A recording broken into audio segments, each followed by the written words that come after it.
India speaks daily को like करें, subscribe करें, 100 रुपीज़ पर मंथ का सब्सक्रिप्शन लें और बेल आइकन ज़रूर दबाएं। धन्यवाद।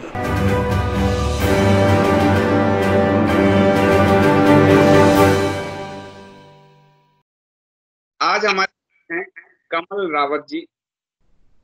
कमल रावत जी माइक्रोसॉफ्ट में आर्किटेक्ट हैं और वर्तमान समय में जो एक समस्या उठ खड़ी हुई है जूम को लेकर, वो उस पर हम बात करेंगे। जूम का अंधाधुंध उपयोग हो रहा है जब से लॉकडाउन शुरू हुआ है। अमेरिका के कई बड़े संस्थान, कई बड़े कार्यालय जूम के प्रयोग को रोक चुके हैं। यहाँ जब सवाल उठा तो यहाँ भी गृह मंत्रालय ने जूम के प्रयोग को रोकने के लिए एक नोटिफिकेशन हल्का सा जारी कर दिया, लेकिन उसके बावजूद केंद्रीय गृह मंत्रालय, केंद्रीय स्वास्थ्य मंत्रालय और रक्षा मंत्रालय जो है, गृह मंत्रालय के उस नोटिफिकेशन के बावजूद जो है जूम का प्रयोग करते हुए देखे गए। आज तो स्वदेशी की बात करने वाले आरएसएस और बीएसपी पर जूम का प्रयोग करते हुए देखा है। तो मुझे लगता है कि इस पर एक्सपर्ट राय लेना जरूरी है कि क्या जूम का उपयोग सही है। कमल जी, आपका स्वागत है इंडिया स्पीक्स डेली में। सबसे पहले तो ये बताइए, ये जूम भला क्या है? तो जैसा अब तो शायद सब लोगों को मालूम होगा, जूम नॉर्मली हम वीडियो कॉन्फ्रेंसिंग के लिए यूज करते हैं। जैसे अभी हम मीटिंग कर रहे हैं स्काइप के ऊपर, तो इसी तरह से हम जूम के ऊपर भी मीटिंग कर सकते हैं। जूम जो है वो थोड़ी सी ज्यादा फ्लेक्सिबिलिटी प्रोवाइड करता है स्काइप के मुकाबले। जैसे स्काइप की एक लिमिट है, जूम की लिमिट काफी ज्यादा है। जूम में आप 100 लोगों की एक साथ मीटिंग कर सकते हैं, क्लासरूम कंडक्ट कर सकते हैं, और उनका यूजर इंटरफेस जो है वो बहुत ईजी टू लर्न है अगर उनके कॉम्पिटिशन का मुकाबले देखा जाए। जैसे कॉम्पिटिशन है गूगल मीट या फिर माइक्रोसॉफ्ट टीम्स का भी बहुत अच्छा है, बट जूम का बहुत ज्यादा इंट्यूटिव है। तो टीचर्स जो है बहुत आसानी से जूम यूज कर पाते हैं। मेरी बेटी के टीचर जूम यूज कर रहे थे, हमने स्कूल में इशू रेज किया तो अब वो माइक्रोसॉफ्ट टीम पर आए हैं। पर कुछ टीचर ऐसे हैं जिनको माइक्रोसॉफ्ट टीम पे आने में 2-3 दिन लगे। अच्छा। एक तो दिन वो क्लास ही नहीं कर पाए, जबकि जूम वो पहले दिन से स्टार्ट कर पाए थे। अच्छा। तो ये उसकी अच्छी बातें हैं। लेकिन हाँ, परंतु ये जो कहा जा रहा है और मैंने पढ़ा भी कि जूम हमारे घरों में सेंध लगा रहा है, डाटा चोरी कर रहा है, डाटा माइनिंग कर रहा है, और कहा जा रहा है कि चीन में जो इसका सर्वर है वहां ये डाटा स्टोर कर रहा है। तो क्या ये सही है? ये डाटा चोरी वाली बात तो बहुत छोटी है संदीप भाई। जब आपने मुझसे बोला तो मैंने थोड़ा और स्टडी किया। डेटा चोरी तो ऐसे है जैसे हम कहें कि फेसबुक भी हमारा डेटा रख रहा है सारा, है ना, गूगल के पास भी हमारा डेटा होता है। शायद इसीलिए सरकारी अधिकारी जो है वो इसको हल्के में ले रहे हैं कि भाई डेटा ही तो है, और मेरा ऐसा कौन सा डेटा है जो वो ले लेंगे, है ना। इसलिए शायद लोग हल्के में ले रहे हैं। जूम के अगर आप इतिहास को देखेंगे तो होता क्या है कि जितनी भी ऑनलाइन एप्लीकेशंस हैं, एथिकल हैकर्स इनके ऊपर रिसर्च करते रहते हैं, इनके अंदर कमियों को ढूंढते रहते हैं। ऐसे ही एक एथिकल हैकर है जो बॉस्टन के, जिनका नाम है जोनाथन लिचुसन, राइट, हो सकता है प्रोनाउंसिएशन में कुछ गड़बड़ हो। जोनाथन ने 8 मार्च 2019 को इसके अंदर एक बहुत बड़ी कमी निकाली। कमी ये थी कि अगर आपने अपने सिस्टम के अंदर जूम को इंस्टॉल किया है, जैसे मेरे मैक में जूम ऐप इंस्टॉल है मान लीजिए, है ना, है नहीं पर मान लीजिए अगर इंस्टॉल है, तो वो क्या करता था, वो ऐप के साथ साथ एक वेब सर्वर इंस्टॉल कर देता था अलग से। अच्छा। और ये जो वेब सर्वर है ये चलता रहता था। अगर आप ऐप को अनइंस्टॉल भी कर दिया तो भी ये वेब सर्वर चलता रहता था। अरे वाह। तो और ये वेब सर्वर ऐसा था, इसके साथ कोई भी वेबसाइट कनेक्ट कर सकती है। तो कोई भी वेबसाइट अगर इस वेब सर्वर के साथ कनेक्ट कर सकती है, तो वेबसाइट जब कनेक्ट करती है तो उसका एक RCX तरह की वल्नरेबिलिटी होती है, जिसको हम बोलते हैं रिमोट कोड एग्जीक्यूशन, है ना। तो इतनी वल्नरेबिलिटी थी, हालांकि वो बिल्कुल एग्जैक्टली प्रूव नहीं हो पाई, बट वो उस तरह की वल्नरेबिलिटी थी कि ये रिमोट कोड को एग्जीक्यूट कर सकते हैं। इसका मतलब चाइना में कोई बैठा हुआ अपने कोड को आपकी मशीन के ऊपर एग्जीक्यूट कर सकता है। मतलब हमारे मशीन के थ्रू वो घुस सकता है हमारे अंदर, हमारे घर में, हमारे मशीन में, आपकी मशीन में वो अपना प्रोग्राम चला सकता है। अगर वो प्रोग्राम चला सकता है तो कुछ भी कर सकता है वो आपकी मशीन में, है ना। तो इस तरह के आरोप उन्होंने लगाए। अब ये उन्होंने 8 मार्च को लगाए। अब नॉर्मल होता है कि अगर कोई एथिकल हैकर, मान लीजिए जैसे मैं अगर किसी टीम में हूं और मेरे प्रोडक्ट में अगर कोई एथिकल हैकर गलती निकालता है, तो वो उस कंपनी की सबसे बड़ी प्रायोरिटी हो जाती है कि भाई इसको जल्दी से फिक्स करो। क्यों?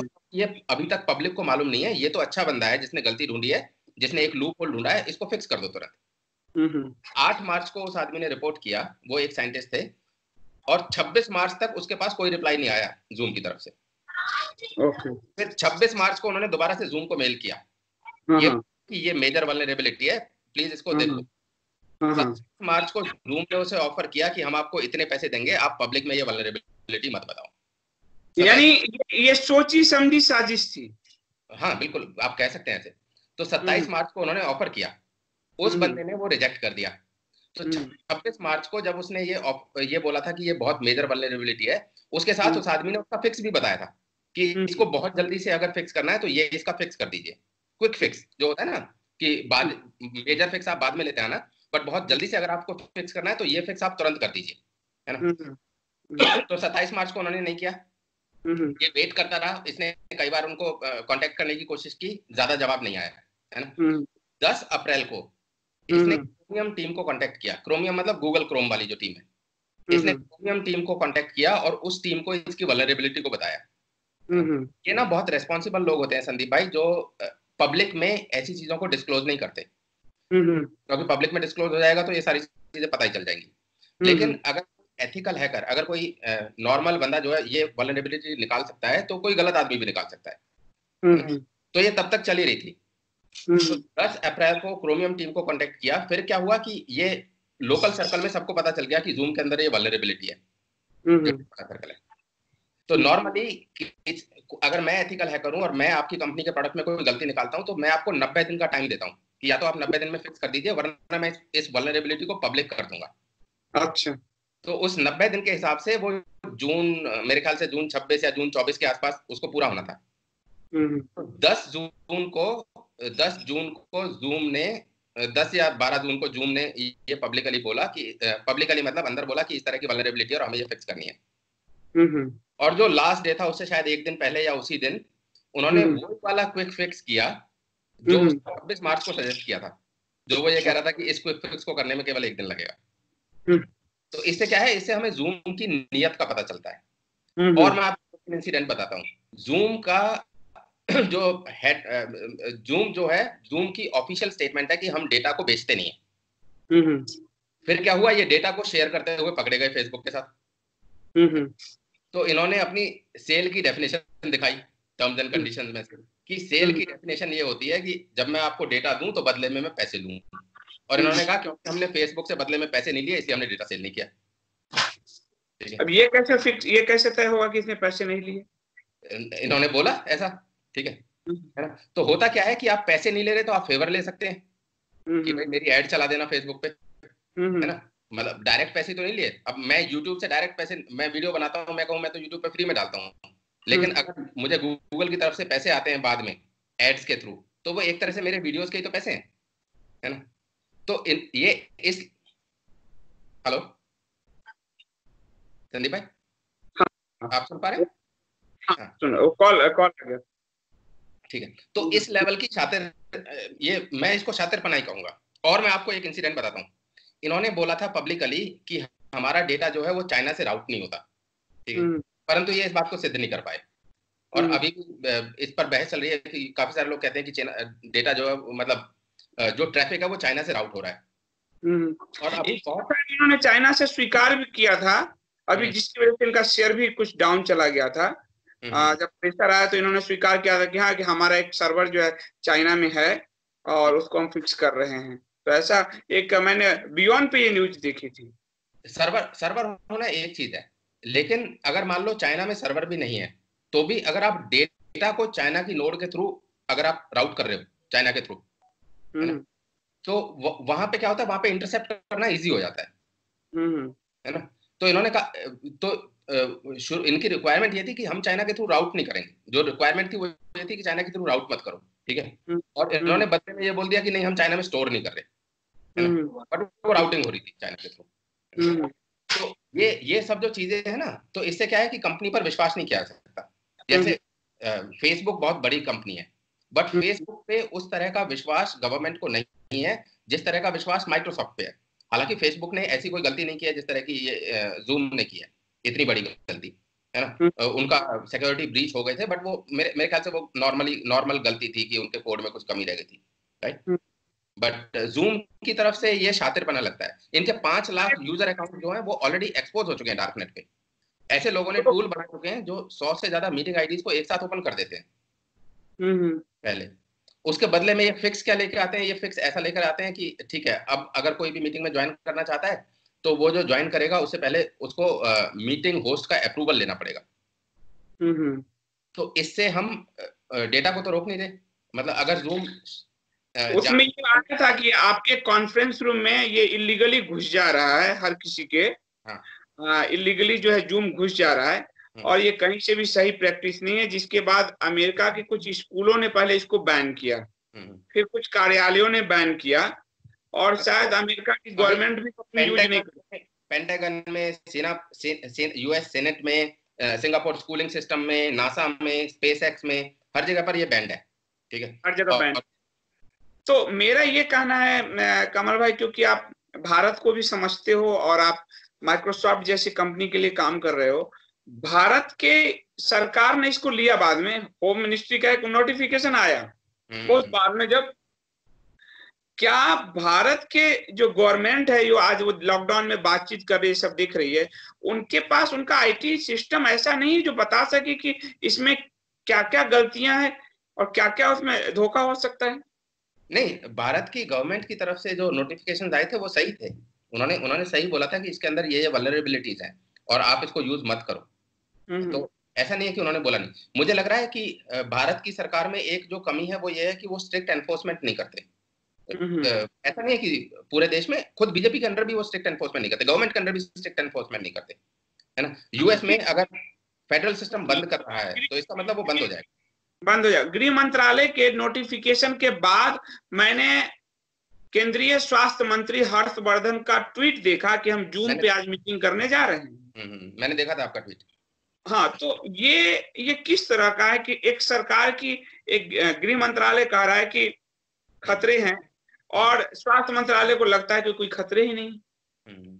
आई थिंक ये शायद वो ये चलता है टाइप का और हल्के में लेने वाला एटीट्यूड है। मैं आपको एक बात बताऊं कि अगर मान लीजिए आपने जूम पे मीटिंग 1 साल पहले की है और आपने वो मीटिंग रिकॉर्ड की है, तो भी कोई उस मीटिंग रूम में घुसकर आपकी रिकॉर्डिंग को निकाल सकता है। तो भी तो सरकार को सबसे पहले ये करना चाहिए कि जूम में पुरानी जो मीटिंग्स हुई हैं उनके वीडियोस को किसी तरह से डाउनलोड करे और उन सारे अकाउंट्स को डिलीट करे और उन यूजर आईडीज को इनएक्टिव करे।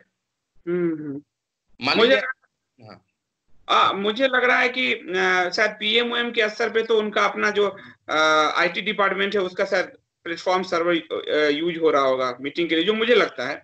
फिर भी कई विभाग हैं जो ओपनली जारी कर देते हैं जूम के बारे में, तो कई बार ये खतरा मुझे लगता है कि देश का रक्षा मंत्रालय, गृह मंत्रालय, ये सब स्वास्थ्य मंत्रालय, ये बड़ी चीजें हैं, हमारे देश को चला रही हैं, और वहां अगर कोई चाइनीज कंपनी घुस जाए तो कितना बड़ा खतरा उत्पन्न कर सकता है। तो इस पे आप अगर भारत सरकार को, अगर आप एक सलाहकार के तौर पर अगर सलाह देना चाहते हो, तो एक तो आपने दिया कि पुराने जितने भी आपने मीटिंग्स किए हैं उसको इरेज कर दो, दूसरा आप क्या देना चाहोगे? संदीप भाई, मैं एक पेंटागन का उदाहरण देना चाहता हूँ। पेंटागन ने जूम को तो बंद किया ही, साथ में उन्होंने टिकटॉक को भी बंद किया। तो जब उन्होंने टिकटॉक को बंद किया, हालांकि इस पर हम बाद में आ सकते हैं कि टिकटॉक में क्या वल्नरेबिलिटीज है, बट जब उन्होंने टिकटॉक को बंद किया तो पेंटागन ने ये नहीं बोला कि आज से हम टिकटॉक यूज नहीं करेंगे। उन्होंने बोला हम तो टिकटॉक यूज करेंगे नहीं, हमारे कोई भी एम्प्लॉय टिकटॉक यूज नहीं करेंगे, एम्प्लॉयज के घर वाले टिकटॉक यूज नहीं करेंगे, एम्प्लॉय के बच्चे भी अपने फोन पे टिकटॉक इंस्टॉल नहीं कर सकते। वाह। तो इस तरह की गाइडलाइंस है। मेरे ख्याल से इसी तरह की गाइडलाइंस जो है वो सरकार को देनी चाहिए।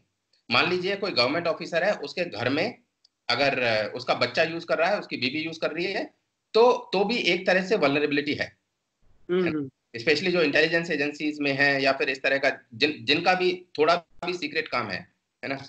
आप समझ सकते हैं, आज से 5 साल पहले आपने एक वीडियो भी शेयर किया था, आज से 5 साल पहले इस तरह की बातें होती थी कि चाइना जो है वो बायोलॉजिकल वॉरफेयर कर सकता है, लेकिन सबने उसको हल्के में लिया और आज हम उसको देख रहे हैं प्रत्यक्ष रूप से। आज हम जो बात कर रहे हैं कि नेक्स्ट वॉर जो है वो डेटा वॉर भी हो सकता है चाइना का। और टिकटॉक जैसी ऐप जो है वो तो आपकी लोकेशन शेयर कर रही है, आपका मैसेजेस को रीड कर रही है, मैसेजेस के साथ साथ आपकी सर्च हिस्ट्री को रीड कर रही है, आप कहाँ पे जाते हैं, किस तरह की ऐप्स आपका बैंक का ओटीपी तक वो रीड कर रही है। बिल्कुल, वो सारे मैसेजेस को रीड कर पा रही है। तो एक तरह से तो आप सारी इंफॉर्मेशन उनके पास है। और ऊपर से सॉरी ऊपर से वो पब्लिकली एक्सेप्ट भी करते हैं कि गवर्नमेंट की पॉलिसीज के हिसाब से उनको चाइना गवर्नमेंट के साथ शेयर करना पड़ेगा ये डेटा। मतलब टिकटॉक ने तो छुपाया भी नहीं है, जूम तो ऐसे बोलता नहीं है, बट टिकटॉक तो ओपनली बोलता है कि गवर्नमेंट की पॉलिसीज ऐसी हैं कि हमें चाइना गवर्नमेंट के साथ शेयर करना पड़ेगा डेटा। तो एक और चाइना की जो है ट्रू कॉलर लोग यूज करते हैं, वो हाँ भी आपका ओटीपी तक वो रीड करता है। बिल्कुल बिल्कुल बिल्कुल। तो अगर आपके मोबाइल में आप, और आजकल तो डिजिटल ट्रांजेक्शन है, आपने बैंक अकाउंट की डिटेलिंग है आपके मोबाइल में, ऐसे में ओटीपी वो रीड कर रहा है। ये खतरे आम जनता तक कैसे बताए जाएं, ये तो मुझे समस्या लगता है कि गवर्नमेंट को यूज करते देख रहा हूं मैं। स्वदेशी स्वदेशी की बात करने वाले आरएसएस और बीएचपी को यूज करते हुए खुलेआम देख रहा हूं, और लोगों को देख रहा हूं जैसे लगता है भारत के लोगों को जैसे आज शराब के लिए नहीं लाइन लग गई है, लोगों के दिमाग में जैसे नशा छाया हुआ हो, कोई फर्क ही नहीं पड़ता हो, अपने खतरे वो समझते नहीं हो। इसको कैसे, जागरूकता एक बहुत बड़ा मुद्दा है, इसको कैसे किया जा सकता है? ये ऐसे ही होगा संदीप भाई, जैसे मेरे ख्याल से जो कोरोना के ऊपर जो जागरूकता आई है ना, अभी सब लोग हाथ भी धो रहे हैं और सोशल डिस्टेंसिंग भी मेंटेन कर रहे हैं, बट मुझे लगता है कि वो धक्का खा के सीखें, उससे अच्छा है कि 10%, 20%, 30% जितने भी लोग आपके माध्यम से संभल जाएं, वो ज्यादा अच्छा होता है। होता क्या है कि हम अपने फोन पे एप्स को ऐसे इंस्टॉल करते हैं जैसे फ्री में मिल रही है, ठीक है, जबकि कोई भी चीज दुनिया में फ्री नहीं है। अगर वो फोन, कोई भी ऐप अगर अननेसेसरीली हमारे फोन में है, और हम जब परमिशन देते हैं तो उस वक्त देखते भी नहीं है कि ये क्या क्या परमिशन हमसे मांग रहा है। सारी ऐप लगभग मैसेजेस को रीड करने की, मीडिया को रीड करने की, लोकेशन को रीड करने की, इन सब तरह की परमिशन मांगती है। तो कुछ बेस्ट प्रैक्टिस ऐसी हैं जो मैं अपने लिए यूज करता हूँ, मैं आपको बता देता हूँ। जैसे मैं अपने फोन की लोकेशन अगर मैं यूज नहीं कर रहा हूँ, जैसे मान लीजिए मैं गूगल मैप यूज नहीं कर रहा, अगर मैं गूगल मैप यूज नहीं कर रहा तो मैं लोकेशन हमेशा बंद करके रखता हूँ, जिससे ये है कि मेरे को unnecessarily location based targeting ads ना आए, है ना। दूसरा ये है कि जब मैं ऐप इंस्टॉल करता हूँ तो मैं बहुत वेरीफाइड सोर्सेज से ऐप को इंस्टॉल करता हूँ, स्पेशली अगर फाइनेंशियल ऐप्स है तो, है ना। और जब से आपने बताया, मैंने पेटीएम का यूज भी कम कर दिया है, नॉट बिकॉज कि पेटीएम में कोई वल्नरेबिलिटीज है, बट बिकॉज पेटीएम में चाइना की इन्वेस्टमेंट है ना। और चाइना जो है वो बहुत टफ नेगोशिएटर है। अगर वो चाइना का कोई एक लोग आम आदमी भी इन्वेस्ट कर रहा है तो वो खतरा बना रहता है, क्योंकि हमें मालूम नहीं है कि उस आम आदमी के ऊपर गवर्नमेंट का किस तरह का प्रेशर है, या फिर उसको किस तरह की चीजें गवर्नमेंट के साथ शेयर करनी पड़ेंगी, नहीं करनी पड़ेंगी, है ना। एक कम्युनिस्ट कंट्री है वो, क्लोज कंट्री है, बंद है वो पूरी तरह से। अच्छा, अब लोग कहते हैं कि आप प्रॉब्लम डिस्कस कर लेते हो, सॉल्यूशन नहीं देते, तो जो लोग जूम नहीं यूज करना चाहे उनके पास बेहतर सॉल्यूशन क्या है? जूम ना यूज करना चाहे तो काफी सारे सॉल्यूशंस हैं, जो कि जैसे माइक्रोसॉफ्ट टीम है। Microsoft team so Microsoft team जो है वो अच्छा है, और माइक्रोसॉफ्ट, मैं आपको बताऊं कि माइक्रोसॉफ्ट सबसे ज्यादा ट्रस्ट वर्दी कंपनी है। इसीलिए आप देखेंगे यूएस की गवर्नमेंट के जितने भी टेंडर्स होते हैं, जितने भी प्रोजेक्ट्स होते हैं, वो गूगल को भी नहीं देते, वो सीधा माइक्रोसॉफ्ट को देते हैं ज्यादातर, राइट। तो माइक्रोसॉफ्ट का जो सेलिंग पॉइंट है वो ट्रस्ट फैक्टर है, सबसे बड़ा सेलिंग पॉइंट माइक्रोसॉफ्ट का, है ना। दूसरा है कि अगर आपको बहुत छोटी मीटिंग करनी है, जैसे घर वालों से बात करनी है ना, तो घर वालों से बात करनी है तो आप व्हाट्सएप का वीडियो कॉल यूज कर सकते हैं, है ना, या फिर आप स्काइप यूज कर सकते हैं, है ना। व्हाट्सएप जो है वो मैसेजेस में एंड टू एंड एनक्रिप्शन आपको प्रोवाइड करता है। एंड एनक्रिप्शन का मतलब ये है कि अगर मैं अपने फोन से आपको व्हाट्सएप मैसेज भेज रहा हूँ, तो वो जो मैसेज है वो मेरे फोन पे एनक्रिप्ट हो जाएगा, और जब वो इंटरनेट में चल रहा होगा तो उसको कोई नहीं पढ़ सकता, उसको व्हाट्सएप खुद भी नहीं पढ़ सकता, ठीक है। फिर वो आपके फोन पे पहुंच जाएगा, आपके फोन पे जाके वो मैसेज डिक्रिप्ट होगा। तो ये एंड टू एंड एनक्रिप्शन है। और यहाँ पे देखिए जूम की शातिर, जूम ने बोला कि हमने एनक्रिप्शन डाल दिया, हम वीडियो एनक्रिप्शन प्रोवाइड कर रहे हैं, है ना। बट वो बहुत ही बेसिक लेवल का एनक्रिप्शन था, वो एंड टू एंड एनक्रिप्शन था नहीं। जब लोगों ने क्वेश्चन पूछे तो उन्होंने कहा कि एंड टू एंड एनक्रिप्शन इसमें पॉसिबल नहीं है हमारे डिजाइन के हिसाब से, क्योंकि एंड टू एंड एनक्रिप्शन अगर वीडियो कॉल में होता है तो वीडियो कॉल थोड़ा सा स्लो भी हो सकती है ना। तो या तो आप उस लेवल का अपना टेक्निकल इंफ्रास्ट्रक्चर रखो, वरना फिर वो वीडियो कॉल में लैग आ सकता है। तो उन्होंने, हालांकि ये बात इन्होंने बोली कि हम जीसीएम एनक्रिप्शन देते हैं, ये सोच के कि भाई लोग जो है बेवकूफ, मतलब लोग जो है बेवकूफ बन जाएंगे, परंतु वो एंड टू एंड एनक्रिप्शन नहीं है। व्हाट्सएप का जो मैसेजेस का है वो एंड टू एंड एनक्रिप्शन है ना। और अभी तो इन्होंने ये भी बोला है कि राउटिंग को हम कंट्रोल कर रहे हैं, और जो होस्ट है वो एक तरह से अपना राउट खुद डिसाइड कर सकता है। जब लोगों ने क्वेश्चन पूछा कि भाई आपका डेटा जो है वो राउट हो रहा है चाइना से। हाँ जी बोलिए। तो हम अगर जूम का विकल्प लें तो एक बेहतर विकल्प है माइक्रोसॉफ्ट टीम, हाँ। अगर और हम बड़ी मीटिंग करना चाहते हैं। दूसरा है, अगर गूगल मीट्स। दूसरा है गूगल मीट्स, हाँ वो भी इजी है। हाँ। और इन दोनों के साथ एक और अच्छी चीज है, माइक्रोसॉफ्ट टीम हो या गूगल मीट हो, ये खाली ना, ये खाली वो नहीं है, ये खाली कम्युनिकेशन के लिए नहीं है। जैसे जूम तो कम्युनिकेशन के लिए है, ये तो है, ये दोनों कोलैबोरेशन के लिए भी है ना। जैसे गूगल मीट है, गूगल मीट में क्या है कि आप ड्राइव को, कैलेंडर को, गूगल के कैलेंडर को, गूगल के ड्राइव को, गूगल के डॉक्यूमेंट्स को, गूगल की शीट्स को, इन सबको इंटीग्रेट कर सकते हो आपस में। क्योंकि अगर हम मीटिंग कर रहे हैं तो हो सकता है मैं आपको कुछ प्रेजेंटेशन दे रहा हूँ, है ना, कुछ डॉक्यूमेंट्स हों जो शेयर किए गए हों, तो वो सारा कुछ जो है वो गूगल ड्राइव पे रहेगा। इसी तरह से माइक्रोसॉफ्ट अगर टीम्स आप यूज कर रहे हैं तो आप ऑफिस 365 को यूज कर सकते हैं, जिसमें एमएस वर्ड में डॉक्यूमेंट बना लीजिए, पावर पॉइंट प्रेजेंटेशन यूज कर लीजिए। तो ये जो है ये सही में कोलैबोरेशन के टूल्स हैं, ये खाली कम्युनिकेशन के टूल नहीं है। जूम तो एक तरह से सिर्फ कम्युनिकेशन के लिए ज्यादा यूज होता है, कोलैबोरेशन के लिए इतना कम यूज होता है। बट इन दोनों में कोलैबोरेशन बहुत स्ट्रांग है। अच्छा, स्काइप एक, हाँ हाँ जी। और hangout, actually Google hangout. Google meet जो है वो हैंगआउट के ऊपर ही बना है, अच्छा, तो वो इंटरनली वो हैंगआउट को ही यूज करता है। और हैंगआउट बहुत सेफ है इस मामले में। और अगर आप 1-to-1 बात करना चाहते हैं तो हैंगआउट अच्छा है। जैसे अभी हम दोनों बात कर रहे हैं तो हम गूगल हैंगआउट भी कर सकते हैं, ये स्काइप भी यूज कर सकते हैं, व्हाट्सएप वीडियो कॉल भी कर सकते हैं। ये सारे जो है ये अच्छे सॉफ्टवेयर हैं, राइट। बट स्काइप पे इतना ज्यादा फोकस नहीं है, माइक्रोसॉफ्ट का ज्यादा फोकस टीम्स पे है। तो इसलिए मैं स्काइप को कम रेकमेंड करूंगा, नॉट बिकॉज कि ये सॉफ्टवेयर अच्छा नहीं, बहुत अच्छा सॉफ्टवेयर है, बहुत ज्यादा यूज भी होता है। बट माइक्रोसॉफ्ट का सारा फोकस जो है वो टीम्स की तरफ है, तो टीम्स में लेटेस्ट डेवलपमेंट्स ज्यादा होती है। अच्छा, तो टीम कितने लोगों तक, वो 40-50 लोगों की मीटिंग के लिए काफी होता होगा? आई थिंक इसका जो फ्री वर्जन है शायद वो इतना अलाउ करता है, मुझे देखना पड़ेगा कि एग्जैक्ट नंबर कितना है। बट इसका फ्री वर्जन, एक तो माइक्रोसॉफ्ट टीम का फ्री वर्जन है, एक पेड वर्जन है। तो फ्री वर्जन भी मेरे ख्याल से 30-40 लोगों को शायद अलाउ करता हो, ये मुझे देखना पड़ेगा। जैसे जूम के साथ ही एडवांटेज है कि जूम का जो फ्री वर्जन है वो ज्यादा लोगों को अलाउ करता है, बट जूम का जो पेड वर्जन है वो माइक्रोसॉफ्ट टीम के पेड वर्जन से ज्यादा महंगा है। अच्छा। तो ये है कि ये जल्दी से लोगों को ऑनबोर्ड ले आओ ताकि लोगों को आदत पड़ जाए जूम को यूज करने की, और फिर उसके बाद ज्यादा चार्ज कर लो। तो हम एक विकल्प, लोगों के पास बेहतर विकल्प है, वो माइक्रोसॉफ्ट टीम का यूज कर सकते हैं, वो गूगल मीट का यूज कर सकते हैं, और 1-to-1 अगर करना है तो स्काइप का, व्हाट्सएप का कर सकते हैं। हाँ जी। आखिरी इस सेगमेंट के जो आखिरी चरण में ये जो यूथ है वो लाख समझाने के बावजूद, अमेरिका में आपने बताया कि टिकटॉक का प्रयोग तो लगभग बंद लोग कर रहे हैं, ये भारत का यूथ इस तरह से समझ क्यों नहीं रहा? पाकिस्तान, मिडिल ईस्ट से सबसे ज्यादा लोग जो आए हुए हैं, जो इस तरह का वीडियो बना रहे हैं, जो खासकर देश के खिलाफ, वो सब टिकटॉक पे होते हैं। लेकिन भारत में लड़कियों को मैंने खास कर देखा है, और युवा लड़कों को टिकटॉक बहुत यूज करते हैं। तो वो एक एडिक्शन जो है उसको कैसे दूर किया जाए? तो यूएस में ऐसा नहीं है कि लोग टिकटॉक से दूर भाग रहे हैं। यूएस में क्या है कि लोग टिकटॉक की तरफ ज्यादा आ रहे हैं, बच्चे, टीनेजर्स। हाँ। लेकिन वहां की गवर्नमेंट जो है वो टिकटॉक से दूर जा रही है, गवर्नमेंट।